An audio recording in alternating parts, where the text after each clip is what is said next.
Hey, and welcome back to Riley's Library's 12 Days of Bookmas. Today, oh my gosh, my dog will not stop barking in the background. I think he's done. He's not.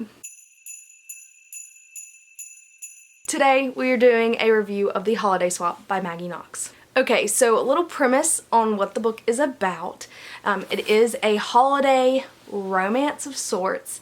We have two characters, two settings, 12 days before Christmas, and lots of chaos. So essentially we have these twin sisters, Cass and Charlie.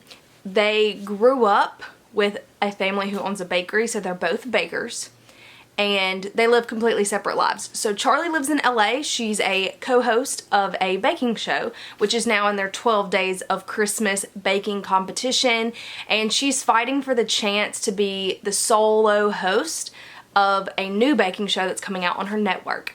The other sister is Cass. She lives still in their small hometown and she works for her family's bakery. And the 12 days before Christmas, her parents have finally taken a vacation and she's trying to prove to them that she can run the bakery by herself and that they can finally retire. And on top of the fact that their family bakes loaves of bread for the entire town for Christmas Eve, and so she's trying to take normal orders while also getting all of these sourdough loaves that are famous in their town done before Christmas. We open up with Charlie on her baking show and an accident occurs which does not allow her to continue filming. So she panics and she calls her sister Cass with this great idea that they swap places like they used to do when they were children. And that's where it all starts. Cass goes to LA to pretend to be Charlie and finish filming and help her secure this job. And Charlie goes back home and is running the family bakery and trying to figure out how to get all of these bread loaves done and all of that stuff, pretending to be Cass. Throw into the mix two men that they both start to catch feelings for while they're pretending to be the other sister. And problems ensue. This was really hallmarky, which normally I would not go for, but I really just wanted like a cute, fun Christmas romance, so I picked it up. I actually searched for this book in my Barnes & Noble so many times and it was out. And so I just picked it up on my Kindle and I think I read it in like maybe 2 days. If not one. I can't remember exactly if I started like the first couple of chapters and then read the rest the next day or if I read it all in one day, but I couldn't put it down. It was very quick, very easy. There was something new happening each new chapter. And on the chapters it tells you which twin it is and which city they're in so that you don't forget, because at times it would get kind of confusing because Charlie would be talking like she was Cass and they would talk to her and say Cass, but it would be like Charlie said because she's actually Charlie. So it did get confusing a little bit there. I rated it 4 stars just because there wasn't really like a lot to it. It was pretty predictable. I feel like it was just like one of those hallmarks. Everything ends up happy at the end. So it wasn't like something just over the top. I felt the need to give it 5 stars, but I did actually really enjoy the book.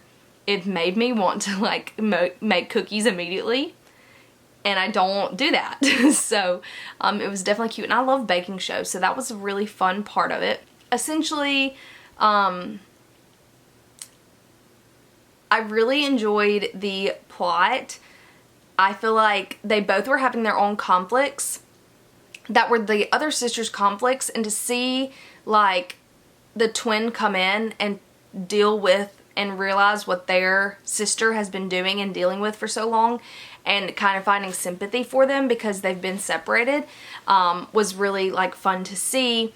I really enjoyed the Cass chapters when she was in LA because the baking show was interesting, but I liked Charlie's love interest more, the one that was happening in the hometown. I was obsessed with that man when he showed up, and he has a dog.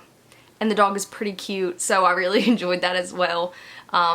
It felt, all of the ones, like the chapters that were at the hometown with Charlie pretending to be Cass felt very warm and cozy, which I really enjoyed because that's what I was kind of looking for, whereas the ones where Cass was pretending to be Charlie were a little more, didn't feel as Christmassy because she was in LA But there was a lot of drama there because her co-host is trying to sabotage her every step of the way. And it was fun to see Cass kind of get to experiment with things because at home she's very routine, and so she got to experiment with some baking a little bit, which was cool to read about. I don't know, I like baking shows, so it was very much so a vibe for me. I think it's a really easy read. Both of the romances are good. I mean, it's not like super over the top romancy, but they're there.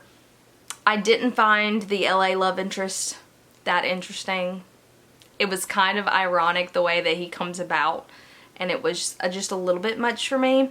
Especially like accepting that they could in the end maybe possibly work as a couple wasn't very believable to me either. And I will say I didn't love the ending. It's one of those endings where, like, I've read books before and it ended and it's like epilogue and now they're engaged or they're married or whatever, and I don't know why, but those make me cringe. I don't love it, and so the ending was like a double whammy of craziness that I couldn't fully get behind. Like, I didn't need all of that. I know some people think it's cute and love it, but there were things that happened in the final epilogue that I was just like, this is a lot for me. Personally, I don't like those kinds of endings. And it's definitely got those like, and they lived happily ever after endings, which is not always my favorite thing to read. I just like for it to stop. Like, let me pretend and view what maybe their life was like. I don't want you to tell me. Do you know what I mean? Like, for some reason, I just don't like epilogues. And it's like a year after the fact, and I don't need that. Leave it out for me and I'll be good to go. So I didn't necessarily love that. I also enjoyed that there was a side character who was really like struggling to find their place in the town. And there's kind of a friendship, or not even a friendship really, but like an understanding that develops between the characters that I actually really enjoyed as well. So there's like more to this book than just the romance aspects, because we have the relationship with the boys, but we also have relationships with side characters that were cute.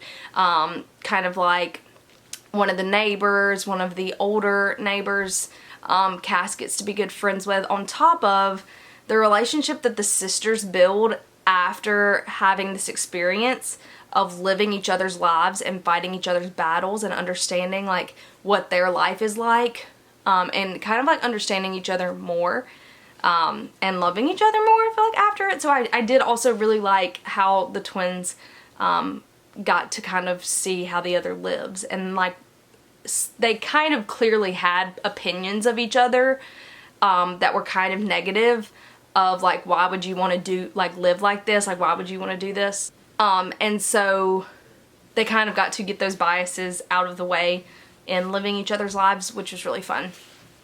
So I don't really have much more to say about this book because, I mean, it was a pretty simple book, and I don't want to really do a spoiler review. I don't think that's really necessary for this book. There's nothing that I want to really talk about that's out there. But I will say I definitely recommend you pick this up if you were looking for a good Christmas read. Last year I read In a Holidays, loved it, and I knew I wanted to do a couple more Christmas reads, even though I think that this may be the last one, even though I've only read 2. I just have such a long TBR right now of like normal books that I'm not trying to jam in a bunch of Christmas themed books this year. I just simply don't have time for it. But I did come into December knowing I wanted to read at least 2, and I've already read A Very Merry Bromance, which would have happened no matter what. I love that series. And so the second one had to go to the holiday swap. I truly say this, I don't, like, when I picked it up, I didn't think I was gonna like it. I've seen people talk about it, but a couple of the Christmas books I read last year, like Season for Second Chances and 12 Dates of Christmas, I didn't really like. So I was expecting this to be a letdown, and I was pleasantly surprised at how much I actually enjoyed this book. So I do recommend it. I rated it 4 stars. If you were looking for a small town, cozy, baking romance, but you also like the idea of like the big city, it gives you everything. It's so weird to me though. There's like one scene where they go surfing and it's like December, because they're in LA, and it's like, that's just what you go do, I guess. So that was just weird to me, and I feel like all the LA scenes kind of, lost the Christmassy feel to me, but all the hometown ones felt very like Christmassy, and so that was nice. So I think that if you're looking for a fun, there's lots of things that go wrong and pretending to be each other Christmas romance, definitely pick this one up. And I'm going to leave it at that. I really don't have much else to say, but I did want to give a little review on this book since it's 12 Days of Bookmas and I'm reading a Christmas book. Thank you so much for watching, and I'll see you in the next one. Bye.